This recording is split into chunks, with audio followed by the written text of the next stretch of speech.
to The Modern Mindset. I'm your host, Josh Giordani. I have a really special guest. This is actually our first virtual episode, so this is going to be fun and exciting. I got John Lewis. He runs a mentorship program teaching people how to grow their own mentorship. Is that right? Yes, sir. Real estate investors mostly. I love that. That's it's really cool. I feel like as you as anyone grows and starts posting on social media, it just evolves and you start thinking in bigger ways of, wait, how do you monetize this? What's next? So I'm actually really excited to talk to you about it because growing my social has been a massive priority over the last basically this year. It's been a little bit more serious over the course of like the last 4 months, but it's been fun. I feel like I get to meet new people like you. We actually met through social media. So for the audience that doesn't know you, and I'm still getting to know you, who are you? What do you do? And how do you help people? The big questions, right? So we're all here to learn. I love by the way, congratulations on starting your journey online. I think that's huge. It's a big step for people, like put themselves out there, get on camera. I know that can be scary. So kudos to you for taking that leap. When I share who I am, I love to start at the foundation and like where I came from, how did I even get to entrepreneurship to begin with. I always joke with my clients and like we as humans, we connect from our stories. And so I always joke the Indians, when they were sitting around the campfire, they weren't talking about 10 tips for picking better berries or 5 tips for shooting deer better. It was like they told stories to connect, right? So Right. that's how I'm going to kick us off. I'm John Lewis, the athletic CEO on Instagram. I'm from New Orleans, Louisiana, originally born and raised. I always joke that's where the crazy people are from, the crazy Cajuns. They're all down there in the swamps in Louisiana. So, but the cool thing about growing up there is like I didn't understand the concept of business. And I know that sounds really crazy to even fathom, but I would walk into McDonald's and not even understand that it was like a money making business. It was just a place I got burgers, right? So being from New Orleans, you make it out one of two ways. It's either sports or entertainment. So everyone wants to be Lil Wayne, Beyonce, or everyone wants to be an athlete. And so for me, the way that I thought I would make it out was going to be through sports. So I grew up playing basketball my whole life, ended up playing in college, went to Baylor, and then finished Division II. And my whole dream was like, I'm going to go pro. That's how I'm going to make it out. And so when that dream came to an end, I learned the hard way that it's hard for 5'8" point guards to get to the NBA. So it was a struggle for me. But when that dream came to an end, I was kind of lost. Like, all right, what do I do next? I know I don't want to work a normal job. I don't want to live the standard 9 to 5 life, but where do I go? Once again, I don't understand the concept of business. And as fate would have it, that's when I met my business mentor. He was a guy who was making about $100,000 per week. He was only 37 years old, which blew my little Southern mind. I was like, what the heck are you doing that's not scoring touchdowns on Sunday to make $100K per week, right? And so I was just curious, like, man, you got to show me. And I remember he said, I'll help you, but people that pay attention. And so if you want my help, I'm going to charge you. And mind you, this is before mentorship got really big. So it's not like he had a program or anything like that I could take. He was just like, if you want my attention, you're going to have to pay for it. And so I was like, all right, cool. What's it going to be? He's like, it's going to cost you $5,000. And mind you, I'm a 19-year-old college kid at the time. So I eat ramen noodles for breakfast, lunch, and dinner. I add some chicken on a good day. Like, that's my budget right now.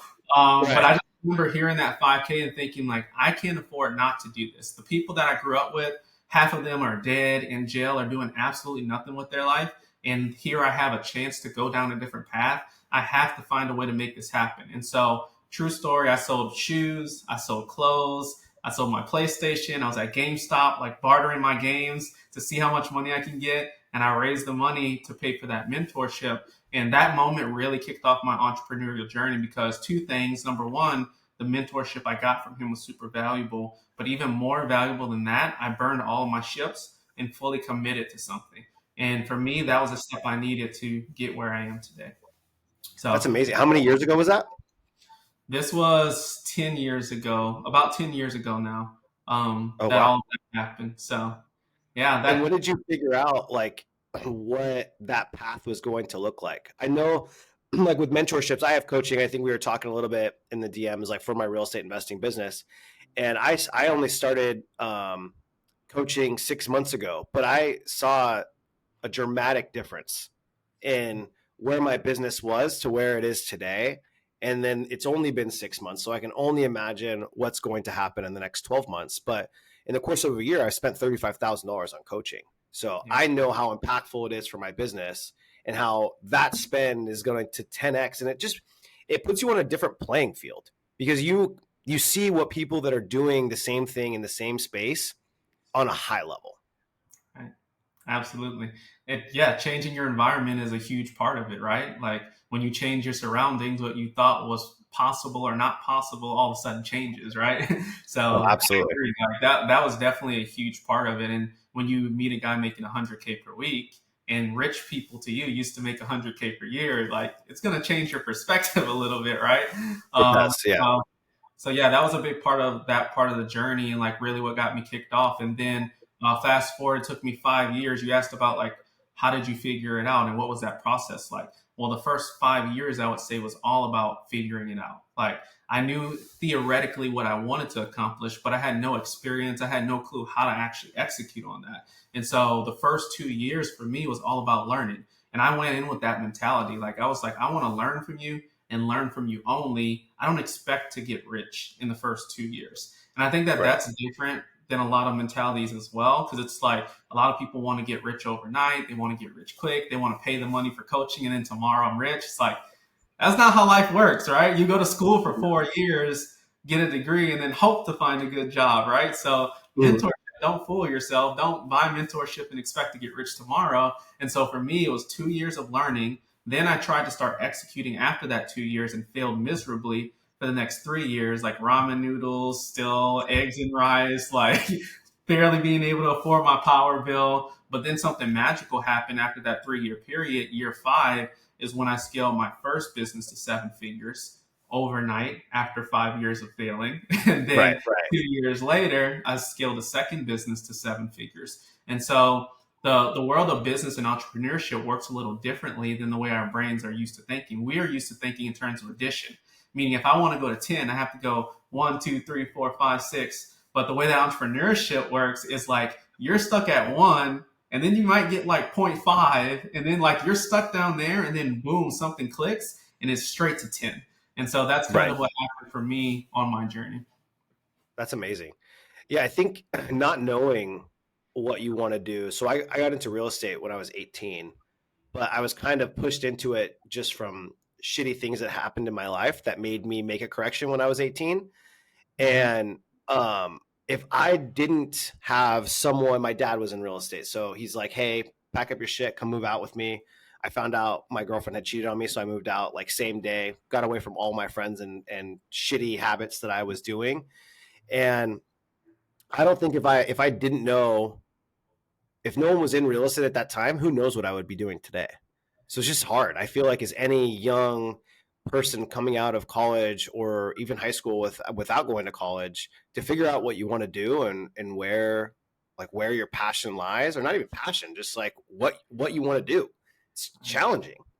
Yeah, 100%. For me, and for a lot of people, I think it's exploring. And I think that this day and age, it's like you're penalized for exploring. Like you got to succeed immediately and you got to figure out what you want immediately or else, right? But that's not the way it works. If you truly want to be happy, you're going to have to do some exploring. So for me, I got my real estate license. I tested Mhm. being an agent. I was door knocking in Florida with a button up shirt on. Yeah. I did some acting. So I've been in like a few movies, like a Nike commercial, a few different cool things I got to do acting wise, all while I was still building my business and figuring that out. Because at the end of the day, you're discovering yourself, who you Mhm. are, what your skill set is, what your talents are, what you like, what you don't like. Like you have to go through that exploration first. And then whenever you decide to commit to a journey, you know 100%. You're not looking left and right about what else is out there. You're like, no, I tested that stuff. I know what I don't like. I know what I want. And now you get to focus fully on where you're going. So I encourage you guys, if you're at the beginning, do a lot of testing, figure out what you like and figure out what you're good at. Oh, for sure. I was a realtor too. So I got my real estate license at 18. And I'm Okay. 30, I'll be 35 next month. So I tested, I was a realtor till 2017. And then I went into title insurance. I still actually have my corporate job. And I've been Nice. flipping for the last 4 years. But flipping has just been so insane that hopefully no one's listening, but they are listening. But I most likely am going to be retiring from my corporate job. So it's just interesting how evolutions of life changes as you go on and your journey changes and things that you want and things that you're passionate about. But it's fun. And I think I'm sure for both of us being, you testing real estate, right? It's just you go through waves of maturity and levels of success that where you're like, maybe I want this. And it Yeah. just looks different and it changes over time. 100%. And at the end of the day, too, I think it has a lot to do with the end destination you're working towards, right? And I talk about this a lot. There's like three factors in success and in this journey of life in general. There's you, who's the driver. There's a vehicle, the path that you choose to take to get where you want to go.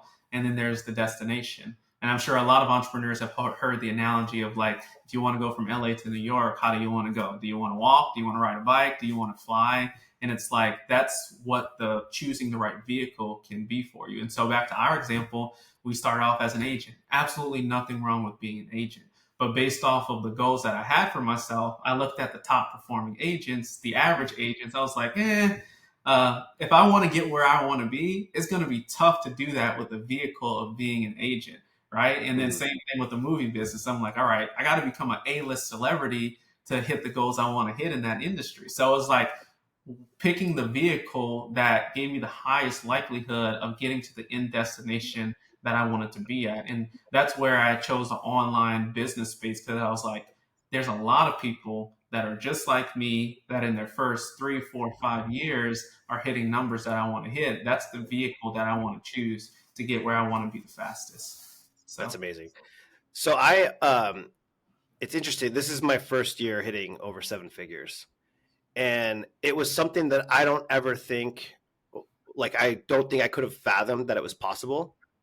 When did you, and I think for me, it was being around other people who were doing more and doing a lot. When did you figure out that, like, hey, six figures was possible or seven figures was possible? I think my situation's a little weird because of my very first exposure ever to the industry being my mentor who was making 100K per week. Mm-hmm. And back to your comment from earlier, your surroundings is what's going to impact what you believe is possible or not. So, if I got exposed to business and didn't have him like in close proximity, who knows how long it would have took me to believe that was possible because I was seeing him at 37 years old doing 100K per week and like what went into that. The honest answer is I knew it was possible from day one, but I also knew it was going to take a lot of work, and I was willing to sign up for the work it was going to take to get there. So I'm a weird situation, I think, because of having that immediate exposure to him who was already doing it at that high level. Right. I think I had a hard time. I don't know that I even realized it this year. Sometimes it's still, I just got married actually a month ago. And so Congratulations. before I was married, thank you. My fiance and I would be at dinner and we'd be talking about months and things that have happened this year. And it was very surreal because I haven't, certain situations, like I had a month where it was over $500,000 month. Yep. And I never in a million years could have fathomed that. But the last 2 years, I've just surrounded myself with people who were doing that stuff at very high levels. And it made me think bigger. And one big thing too is like interviewing people on podcasts. This has been huge. Like I interviewed someone the other day and he launched his mentorship program and in 24 hours did $437,000 in Crazy. 24 hours. Crazy. I love And it. he showed me his numbers and I was like, holy shit. Like this stuff is like, it's crazy, and just to know that that is possible because I used to have a dream, to make six figures when I was 18. And then once you hit that, it's like then multiple six figures, but I was always capped out at about $500,000 a year. Yep. And finally it was like coaching, which made a massive difference. And then my surroundings. Those are the two things that I think got me to where seven figures was possible. 100%. You change your environment and you change your vehicle. Those are the two Right. things that change, right? And so I one of the speeches that I often give is about the three variables that will impact your life for better or worse. And for Mm-hmm. me, those three variables are number one, your philosophies, what you've been taught to believe about life.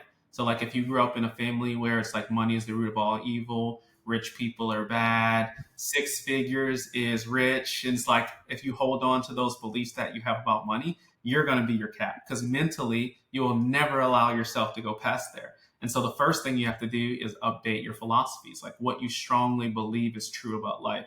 The second thing is your environment, the people that you surround yourself with. You're either going to rise to the people that you're around, or you're going to shrink down to the people that you're around. They will always pull you in one direction or the other. The biggest fallacy is that it has no impact on me. I literally saw a guy I told a friend a story yesterday actually about a guy that I know, I won't call by name, but he was like really big in the entrepreneurial space, like speaking on stages, like millionaire. And then he launched this whole campaign around like a homeless initiative around like helping homeless people, which is very noble, right? First of all, Mhm. but from him constantly surrounding himself with homeless people, that becoming the people he hung out with, like he was really, really extreme with it. Literally 2 years later, he went bankrupt and he was homeless. And I thought, man, that is crazy. Like from like having it all, multimillionaire, to surrounding himself with homeless people constantly, to literally being homeless. And if that doesn't paint the picture of how important your environment is, I don't know what else will. That a seven-figure earner to literally go from that to being homeless. And I'm not saying that was the only factor, but I'm sure it had something to do with it, right? So that's number two. And then the last thing is your inputs. The big saying is inputs create outputs. And so if you want different results, do different things. I think that this is very easy for us when it comes to our health and relationships. It's very easy to tell, like, if I sit on the couch eating Cheetos for a year, I'm not going to be like, what the hell, man? Where's my six pack? Like, why am I Sure. not doing it? But in business, we do that all the time, right? Like, we put crap in and then we're like, why am I not rich, man? Why am I not making seven figures? It's impossible. It's a scam. It's like, no, you're just not putting the right things in. Yeah, So and those yeah, are the factors. yeah, no, totally, that's so true. I always use the analogy of working out because it's so easy. Right. You do the right diet, you get a six pack. You implement the right processes and systems with your business, you will get there. You should. I think it's a lot harder. Like if we were talking to like realtors or maybe a smaller, the real estate is still a high ticket sales, but I think in order to scale it to seven figures, you really have to have a team in place. And I think that becomes a lot more challenging to get to seven figures unless you're doing ultra high end luxury stuff. But one of the things that I finally realized is that it just needs to be something really high ticket, and for me, that was, flipping houses. Yeah. Um, because we make, six figures per house, or, close. My average deal size is like $75,000 profit per deal. Right. So to do some high tickets like that, you don't need to do a lot to get to seven figures quickly. And to be able to scale that to, 5 and 10 million is not challenging. But if you're scaling with a $500 product, that makes it challenging. So I think, finding the right thing to scale to that point and be able to delegate and hire the right people to create the proper systems and processes is huge. 100%. And you hit the nail on the head about business is a numbers game, right? And so Mm-hmm. think about this, what we just talked about philosophy and like how philosophies run people's life. The reason that you're able to charge high ticket or make 100K per flip is because you've allowed yourself to go there. Philosophically, you said, I'm capable of charging high ticket, or I'm capable of making this amount per flip. There's a lot of people who will never do that, who will think they have to do it like $100 at a time. And it has nothing to do with their capabilities, has nothing to do with the market, has nothing to do with anything else but their belief about life. They don't believe they can charge people more than $100, $200, $500. And because of that, they will never hit seven figures. And it has Right. nothing to do with skill set, right? It has everything to do with what they believe about life. So yeah, you're absolutely right though. Business is a numbers game. Higher ticket, easier path to a million. So Yeah. And I think higher one of the things that I realized too is you get to a point where you want to take yourself out of certain positions in the business and trying to hire better people and creating better culture for watching other people succeed. Like I took a chance on my assistant that I have now, who's now acquisitions / closer, and we had no interview process. My interview process was like, let's, and this is not. I don't suggest this for most people. For this situation, it worked out, and it was amazing. But now she's crushing it. And, I'm so proud to like watch and see her grow. And I wouldn't like, I think she's better than me, to be honest, in certain situations. Like, I think she has, and I think hiring for those positions to where you can grow someone into being better than you is, and creating the culture and making sure people want to stay with you is huge too. So 100%. It's one of culture the builds businesses. 100% culture and people build businesses. That was another big epiphany for me this year. Have you ever read the book Who? It's just called Mm-mm. Who by Jeffrey Smart. I highly, highly recommend that book. It talks I'm all right. about hiring. And so here's the big epiphany that I had because I was looking at people that are making eight figures and above, and I was like, man, what's different? Like, why are they there? And why am I stuck around seven figures, right? And the big difference was the people. And we all know that, like in theory, right? But it's like easier said than done. Like how Yeah. you probably hire people. I know I have. I'll speak for myself. I've hired people before that I thought were going to take us to the moon, and it's like been more work than it was before, and it's all collapsed, and I've had to start all over again from scratch and just jump back into doing it. Right? I'm Yeah. sure you've been there before as well. And I repeated that over and over, and the biggest epiphany happened for me where, like in the book, it talks about how many people they interview before they find one. So I wouldn't get on one sales call and then the one person not buy and give up on sales, right? That sounds crazy. But when it comes to hiring, that's exactly what we do so much, right? We'll interview one person, great, you got the job. We'll hire them. They won't work out, and our conclusion will be, I guess you just can't find good people, right? I guess good people don't exist. I guess I can never delegate this. Nobody can do this as good as me. And it sounds foolish when you think of it from that standpoint. So what I learned is the people doing eight figures, they prioritized hiring like I prioritize sales. And so instead of them interviewing one person, they're interviewing like I know one guy, he interviews like 100 people per month for his company. I'm like, holy crap, that is nuts, dude. Like hiring is like a full-time thing because he knows he's like, if I can find one person to do something that I never now have to do again in my life, then interviewing 100 people is worth it. And so what I figured out is like their priorities were different than mine. The same way I feel about me jumping in as an individual and making things happen, they're just as passionate about going through as many people as they need to find the right person to do it for them. And that's why I'm not at eight figures. And so this year is all about like putting those people in place and treating hiring seriously so I can get to eight figures. That's amazing. Which business is the mentorship business? Is that the one that you want to scale to eight figures? Yeah, that'll be the next one to get there. My other business, just for context, is a construction company. So we do Okay. disaster recovery work. It's mostly like government contracts and like Oh stuff wow. like that. We get paid by the Mhm. government. So that's good money, but it's not something I necessarily want to scale. I've already scaled it to like 80 subcontractors at a time, and that's crazy. It's crazy enough for me. So yeah, the mentorship and online program is definitely what we're going to scale.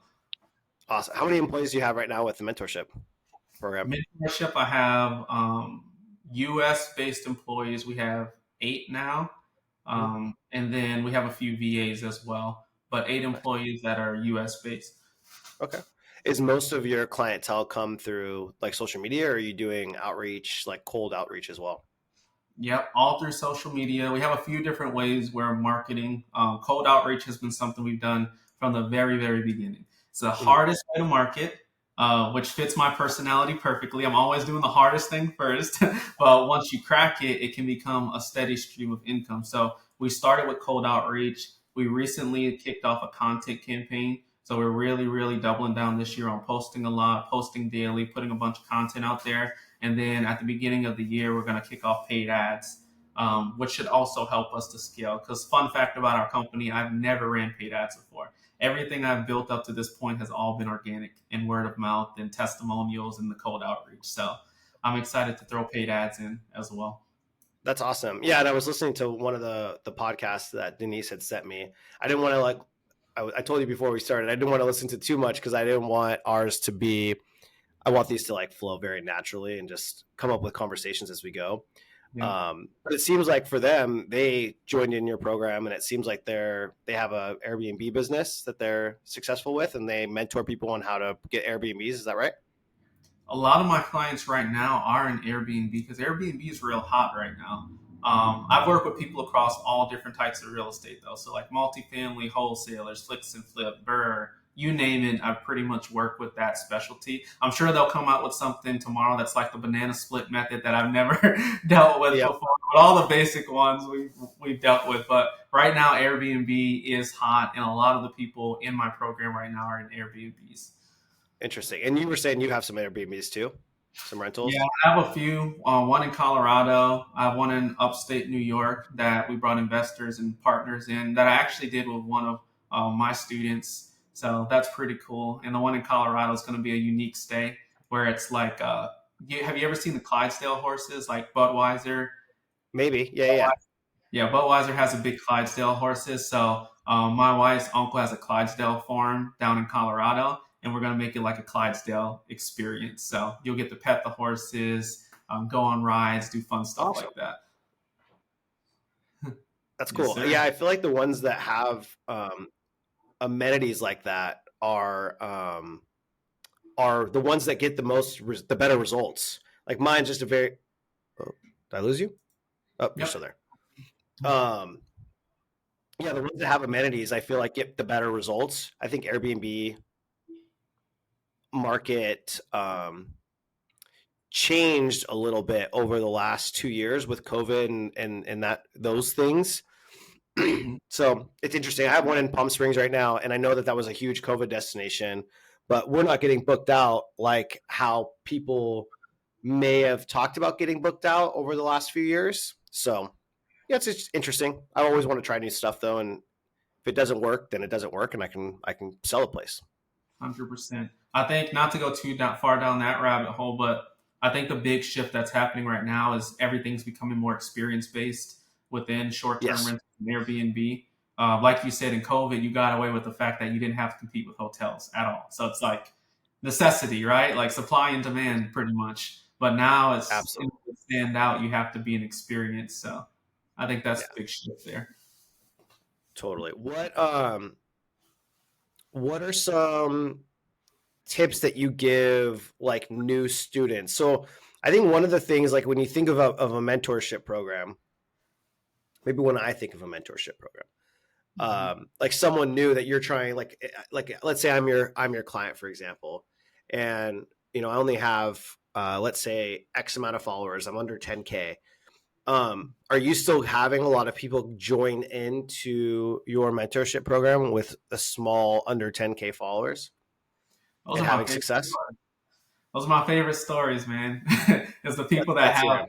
But one of the craziest stories is a guy I started working with. This guy, he had about 400 followers, and we threw an event for him. We helped him like build a program. Started off with an event. Guess how much he made at this one event? His very first one that we threw for him in his coaching program. He had only had a room of 8 people at that event. 20, Guess how much money he made? 25,000. $290,000 What in a the room of fuck? 8 people. Crazy, That right? is So insane. here's the breakdown behind it. Number one, an amazing offer.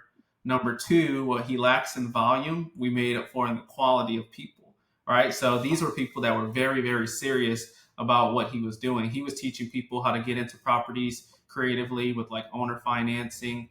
So he had a whole operation behind that where like he had a team that was going out and finding the properties, scheduling the calls, book the calls. So his whole thing was 30K in 30 days. That was his main core program, where it's like, I'm going to help you get into a property and have 30K in equity in 30 days. And he charged 30K for the program, like to get into the program. And so people bought that. But then he had a few people in the audience that were like, I don't want to do anything. Like, I don't want to talk to the people on the phone. I literally want you to handle everything done for me. And so he sold 2 people on a 100K program that was basically like just doing the whole business model for them, like putting the salespeople in place, doing the lead generation, doing everything that they needed to basically run this operation for them. So in a room of 8 people, he ended up selling 3 people at the 30K, 2 people at the 100K, making 290K in that room of 8 people in one day, which is just like absolutely nuts, right? But he already had all the systems built out for himself, so he just used the same systems for those people. That's insane.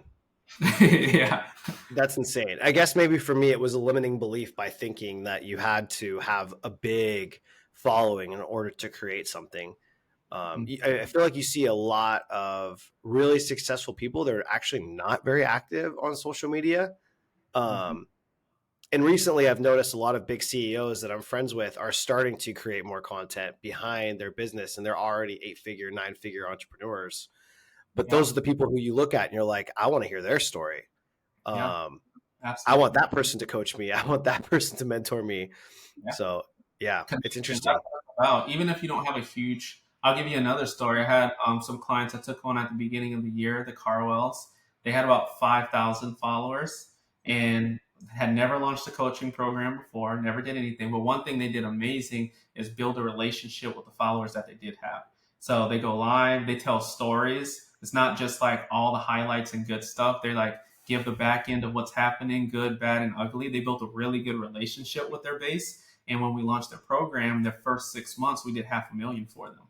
So they went from no coaching program, 5,000 followers, which isn't a tiny bit, but it's not a lot, and did 500,000 in 6 months. And so I would say like connection is the most important thing. Like if you really build relationship with your audience, I'll take that every day of the week over you having 100,000 followers. And then the second way that you can make money, even with a small following, is by maximizing the lifetime value of your customers, which hardly anybody focuses on because it's tough for most people to crack. A lot of people can sell on the front end, but it's like, how do you build a program with very, very clear takeaways where people are going to love what they got at the end of the day and they're going to want to keep working with you? And then when they want to keep working with you, what do you offer there? And that's how we hit half a million for the Carwells. We did that with just like 40 people.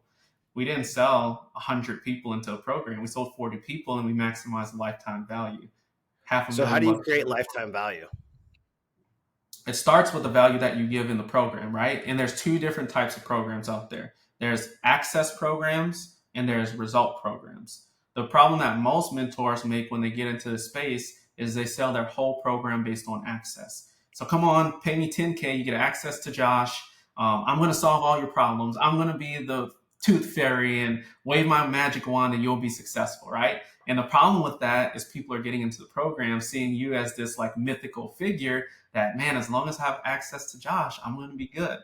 The problem is you can't build a business that way, right? Like expectations are not clear. You're human at the end of the day. And like, how far can you actually take that? But if I build a results based business with very, very clear steps that they're going to take throughout the program, whether it's Josh leading them or a coach that I hired or whoever else, it doesn't matter who it is. But if I have a very clear process and have outlined what success looks like, and I get you to where I told you I was going to get you at the beginning, guess what? You're going to be ecstatic because people these days, number one, they don't have things clearly defined. Number two, it's very rare someone's going to say something and then actually fulfill on it. So if you're able to do that in a results oriented program and get them to the destination you promised at the beginning, they're going to be like, what's next? They're not going to be like, man, you just helped me do exactly what you said. And now, all right, peace out. I'm gone. It's like, man, I love this. Exactly what you said was going to happen. Happen. What's next? And then that's where we get very creative with creating that next product that solves the next problem. Because any good program, when you help them to deliver on the first thing, they're now going to have new problems, right? New problems in business. And so the Mm-hmm. question just simply becomes, how do we give them something that's going to solve the next problem that we created by giving them the first result? Mm. Interesting. I like Yeah. that. Yeah, and I think the scalability of like me, let's say me being a face of the program, Mhm. then I'm stuck doing that. And Right. taking yourself out of that, if you scale, my coach Tiffany and Josh, Mhm. they have it's funny because you're saying that and I'm thinking about their program. I'm like, okay, they have their 4-week virtual program, which is like entry level. They basically give you all the steps of like, hey, here's how to flip, here's how to wholesale, here's how we market ourselves.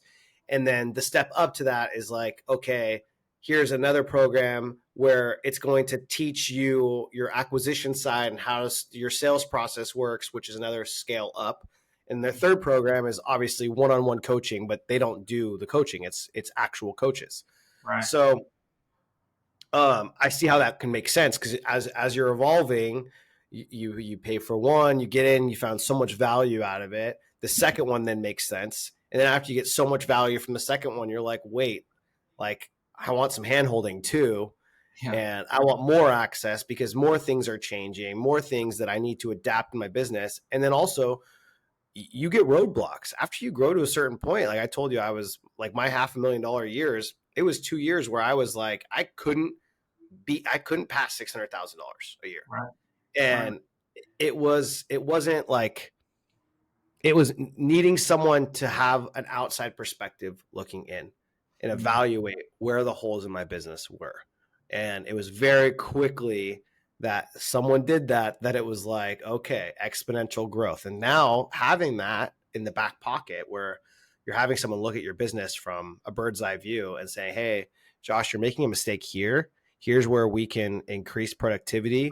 Hey, this sales process may be flawed. We need to change this up a little bit. Yeah. So 100%.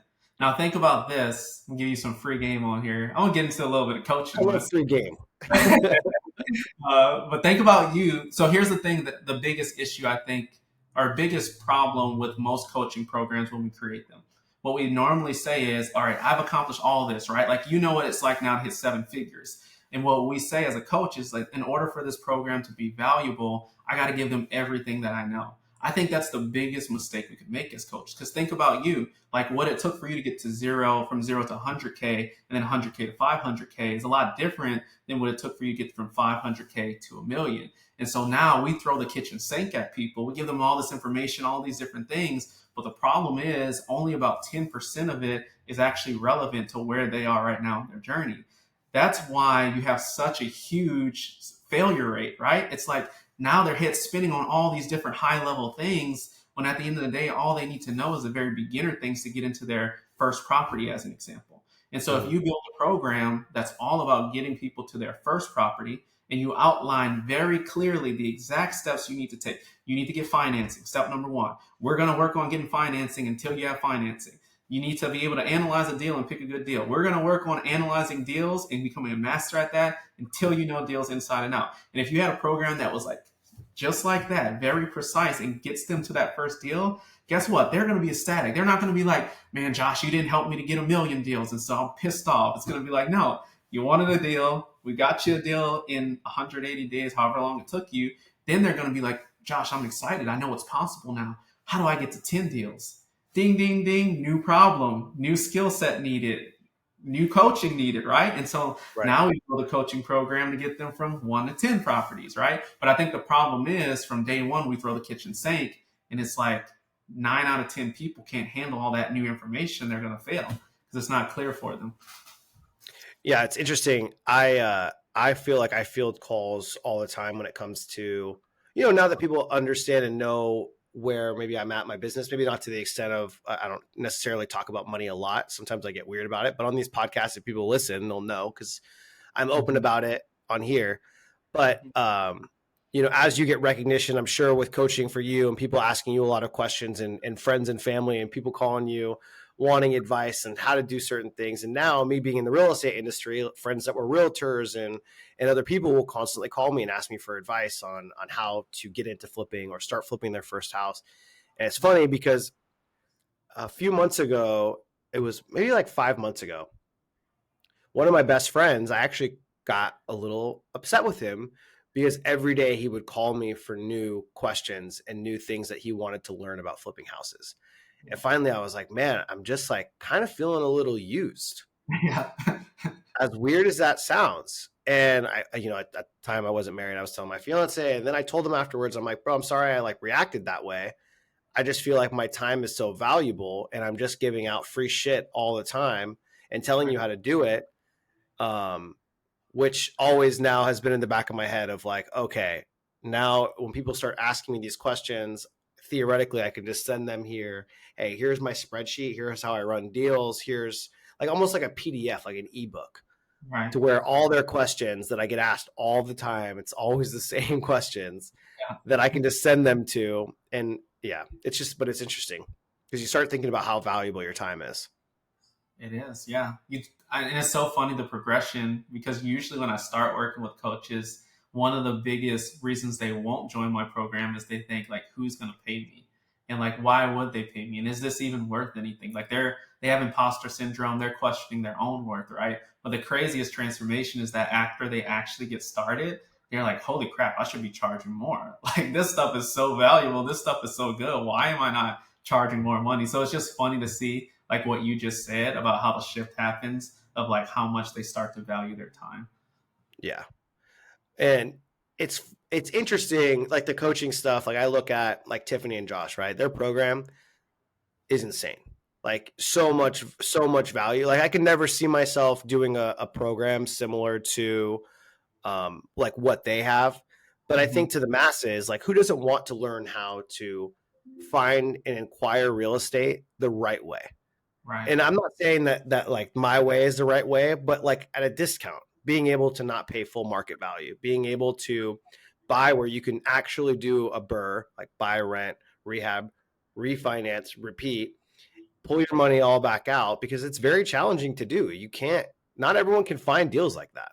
Right. So it's interesting because I wouldn't want, like, as it progresses, we were talking about it. This is like an onboarding call, by the way. I love I'm selling myself on starting a mentorship program. it. I love it. Well, You didn't have to, you didn't have to do anything. sometimes it turns into that, so that's funny.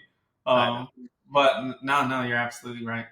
For you, what do you feel like? And this is funny because it just becomes a conversation. I'll start Oh, asking yeah, you yeah, questions do it. now. For you, like starting a mentorship program and helping other people, is that something that you feel like you become more and more passionate about as you've got success? Like, was it a switch for you where it's like, I know what I've accomplished and I know how it's made me feel, and I almost feel obligated now to give back to other people? Was it Yes, that? Yeah. yeah, yeah, absolutely. I mean, I think that a flip switched like maybe 7 months ago, 8 months ago, where I was like seeing, I was already making really like, $500,000 a year is still, I think last year I did like six, just under six. That's Right. still a lot of money, I think, for most people. But a flip switched this year where I was incrementally seeing like crazy amounts of success. Now I'm like, I'll take a meeting with anyone. And if they want to pick my brain and ask me questions, take me, go to coffee, even if they're like fresh out of college and trying to figure themselves out, like I'm all about it. So to answer your question, yes, but I think you just get to a point in your life where like, we're talking about 7 and 8 figures, but once you hit 7 figures, to go to the next level, your life doesn't change that much. At that point, you're just trying to change other people's lives. Right. 100%. I completely agree with that. It's funny. We every Wednesday in my company we have a meeting, and it's a personal development meeting. So it's not, we don't talk about like to do list, task list, anything business. It's literally like we're reading books, we're diving into goals, we're doing stuff like that with my team. And I had them set goals based off of their life being good, their life being great, and then their life being excellent, like having everything that they could ever want in life. And so we went through the whole thing, and I set the company goals based off of what it's going to take for all of them to get to the level of great, where everything's taken care of. They get to live a life of their dreams. They get to have complete freedom. And then at the end, they were like, well, what about you? Like, when's your life great? And I was like, my life gets great when your life is great. Because for me, I already live a life that's like, I can't ask for too much more within reason. I could do some baller crazy stuff, but it's like the basic stuff that I want to do, I can pretty much do it. So my life becomes great when your life becomes great. And I think that's the same thing with this mentorship. It becomes like, all right, my life becomes better now when I help more people to make their life great. Hmm. I like that. Yeah, I mean it's very true. And I don't there's only so much, like, and I'm not I do like nice things, right? But at a certain extent that shit gets empty. You don't Right. feel, I went this year when I hit 7 figures like 6 months into the year, and I went and bought myself the Rolex that I wanted, and I already had one before, but this was like the one that I really wanted, that I've been looking at for a long time. And I literally bought it and I didn't wear it for like a week after I bought it. Yeah. And it was like the feeling of like, it was almost like an emptiness feeling. I'm like, man, I really wanted that thing that was on this pedestal for so long. But once you get it, it's like, it wasn't fulfilling. Right. And I'm sure I don't have exotics or anything like that, but like I'm sure if I was to ever go and buy, an exotic or a sports car, I would feel the exact same way. I would enjoy it for the first week or two, and then it would become some empty thing. Right. So it's just been way more enjoyable building up other people. Like I mentioned, Madison, my acquisitions person, she's like, I thrive on watching her grow. Right. Right. And like when we're working her, like when we're working the company numbers, like I'm asking her, where do you want to go? Like where are your numbers? And then if it aligns with me, great. And if it doesn't, and I know that I need to then maybe work a little bit more to get to where we want to go, but I'm going to show her that it's possible Right. because it is, for Right. anyone. So Yeah, I and agree. for her, it was to make over 100, like just over 100,000. And I'm like, no, girl, we're going to two, I very love easily going to 200,000. So That's what it's about, man. And you start treating, for me, I don't know if you feel this way, but I've always treated business like a game.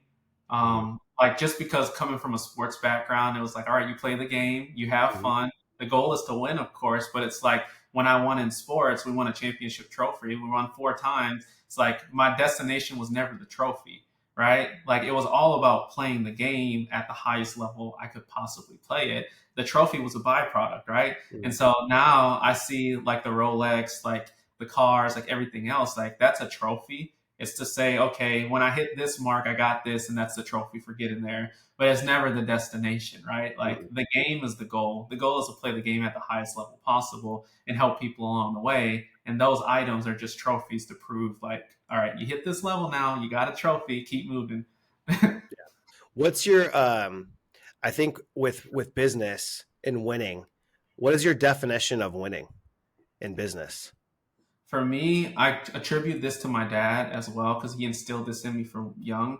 Winning was always just doing the best I could do with what I had.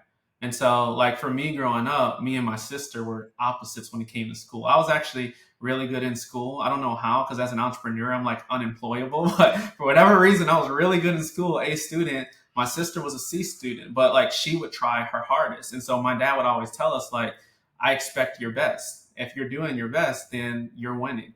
And so for me, same thing here. It's like I think I have some God given abilities. I think that because of my experience, I now can do more. And so if I'm always doing the best I can with what I have, I'm winning. And if I'm always doing the best I can for others with what I have, I'm winning. And that's what I'm going to settle for. And I expect that, like, of course, 10 years from now, my capabilities and my capacity should grow because I should always be pushing and growing. And so that's how I set my standard. It's not like a certain monetary value or accomplishing a certain thing. It's like, am I always doing the most I'm capable of doing? And what I'm capable of doing should continue to grow if I continue to play the game. So for me, that's my measure. I love that. That was honestly a really good answer. A lot of people when they talk about winning, they're talking about beating someone else. Like when you're thinking about sports, you're trying to beat the other team. And I think your answer was spot on because I think that's, I mean, it is your opinion on your definition of winning, but it's great the way that you think of that because it's more of a collaboration. Like I look at, for my space, I look at other investors or other people in my area who are doing the same thing, and I just want to be a sponge of learning the things that they're doing. And I don't care if they beat me out or I beat them out. Well, like to me, it doesn't matter. I love like my own business and how I want to win with my own business and not win against someone else because that's not fulfilling anymore. But I think a lot of people when they talk about winning, they're talking about like I want to be the best real estate investor in California, right? Like that's not my goal. Right. If you're the best today, someone else is chasing you and they'll be the best tomorrow. So yeah, Right. It's just a never ending. Yeah. It would be a never ending and not fulfilling road. exactly. And the other thing is in our world of business, like everyone trophies are predicated on hitting a certain mark. So like in sports, the trophy is predicated. There can only be one best team, right? In sports. In business, it's not like that. It's not like they give out one trophy. One person can make $1 million, and nobody else can make $1 million but that one person. Like if that was the case, sure, I'm sure we try strive to be the best in that way. But at the end of the day, everyone can hit $1 million. And so why would you compete against somebody else? Compete with yourself and become the best version of you because everyone can get the trophy if you do the same things that the other person did that got the trophy. So, Yeah. I love that. Dude, this is a great episode. Really enjoyed chatting, man. We're at like 49 minutes, which is amazing. So talk about, we'll maybe wrap up a little bit with your goals. What is it going to take to get to 8 figures this year or 2024? Yep. So I brought in the main thing that I was spending most of my time in on my business was in the sales department, growing out sales and doing sales myself. And so I brought in a director of sales. I'm not sure how much I can or can't say, but he worked for a pretty big guy in the real estate space, pretty big personality Mm-hmm. that most people know by name. And he did about 2 million cash collected for him last Mm-hmm. year. So he's come in as sales director at my company. He's taken that completely over for me. I think that that's going to be a huge deal because what it's going to allow me to do is focus mostly on marketing.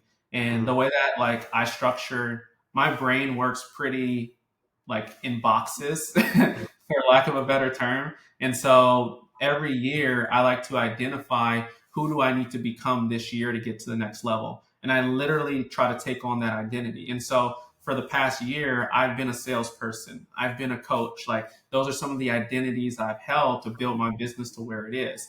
This year, I want to get rid of, I'll never completely not be a salesperson, but I want to identify as a marketer. This year, I want to do things that marketers do. I want to create content constantly. I want to create lead magnets that give value. Everything I do, I want to be creating things that produce scale for me and reach tons of people. And if I focus on that this year, having him in that seat of sales, I believe we'll be able to get to 8 figures. So for me, that's the big thing that I'm focusing on going into this year. I love that. I mean, ultimately, it's just really about delegating the proper positions to excel. Yep, 100%. Yeah, and Yep. content. Um, I had to. I realized the like what kind of impact you can get from posting content. Yeah. Um, it's pretty incredible. And I think we were kind of talking about like not having a lot of in terms of followers for mentorship programs. Mine, when I started doing it, was really just to be in front of more realtors to get leads for flips. Hmm. And so that's why I did the podcast, so I can interview agents and other people in the space, whether it's raising money or um, just meeting new people in the space to learn how different successful entrepreneurs think, so I can put my mind, like when they share things with me, I'm like, wow, I can incorporate that in my business. But you're an attorney, right? Yeah. And so it's a cool thing. And I think in order to get, I think about next year, in order to scale to a higher level, your output has to be more. It doesn't mean you need to work harder. It just means your output needs to be more. So whether that's delegating and hiring for the proper positions, but still, yeah, How do still you got to do define more. output? I have a follow up question on that because I have thoughts, but I want to hear your answer. How do you define output when you think of output? So I guess I'll use an example. Let's say for the business side for flipping leads. So doubling down on marketing, right? Like if our output was a $15,000 a month advertising spend, now it's 30. Right. Okay. When I'm talking about output with social, it was 2 months ago I started posting twice a day versus maybe 3 times a week, Yeah. and hiring an actual person to do all of my podcasts and social media stuff and editing and outsourcing all of it, so that I because I'm only one person, right? So that, Right. like when we're talking about delegating, I don't even post my reels anymore. Like they do all that. So when I'm recording my podcast, my videos, I send it to them, and then they have a post schedule that they do. Yeah. But there's no way. Like if I was to do all that, like I wouldn't have enough time in the day. Right. No, I agree. Here's a epiphany I had. By the way, of course that's right. Anytime you increase output, you'll get more results. I learned this year that one thing is more impactful than that, and Mm-hmm. that's changing the modality of delivery, which is what I'm focused on this year. And so think about this. Last year, increasing output meant increasing sales calls, right? Let's say max I can handle, which this is pushing it, it's like I can handle 10 sales calls per day Mm-hmm. myself, right? But the opportunity cost, which we know in business, like there's opportunity cost, which is what is the cost of me being on those calls versus doing something else. I learned is drastic. It's dramatic. Because if I instead produce 10 pieces of content that instead of having those 10 sales calls produced 100 sales calls, and I put 10 salespeople on those 100 calls, then all of a sudden I've 10xed my reach, right? I've Mhm. 10x what's possible, even though for me, what that might look like is 2 hours in the day filming instead of 10 hours in the day taking sales calls, right? And so I think here's the epiphany shift for me. It's like now when I think about output and maximizing output, I don't think about it as me as an individual. I think about it in terms of like, how do I maximize the business as a whole's output? And a lot of times, to your point about effort, a lot of times that involves me doing things that take less effort on my end, but are more scalable, like creating a piece of content versus being on a sales call. Sales call is harder, creating the piece of content is easier, but reaches more people. So that's been the big epiphany for me this year. Yeah, and I think the power. I mean, you already have you have a decent sized following. So I think for you, with posting more content and putting your output more, you start increasing that exponentially. Those are only clients that are coming to you that know what you're doing, Yeah, and it's not. You don't have to. You're talking about sales calls, like it's not even a sales call at that point, right? right. Because they're starting to get to know you, and you're you're not going to have to sell them on what you do and how you help people. 100%. And the beautiful thing is, anybody can do that no matter how big your following is. You might have two people that come through instead of 10 people, but the impact is the same. Instead of you or someone else having to sell that person, they come in knowing your stuff. They're already indoctrinated, for lack of a better term. And so now it's not like, what do you bring to the table? It's like, what does it take to work with you? And if you could start that even on a small scale with two, three, four people consistently, every single month, they could build into something beautiful. So Love that. Love that. Well, where can everyone find you? I'm going to put all of John's information in the description of the video and on Spotify and all that good stuff. But do you want to shout out your Instagram and where people can find you? yeah, of course.